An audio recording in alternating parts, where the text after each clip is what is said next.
ఏ బాటైనా పర్వాలేదంట, సమయంతో సాగటమే మన సింపుల్ సిద్ధాంతం.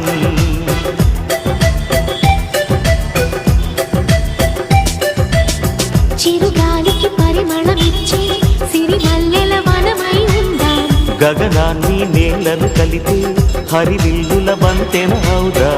ఆనందం అంటే అర్థం మనమందా, ప్రతి పూట పాటై సాగే హుషారు సరిగమలో.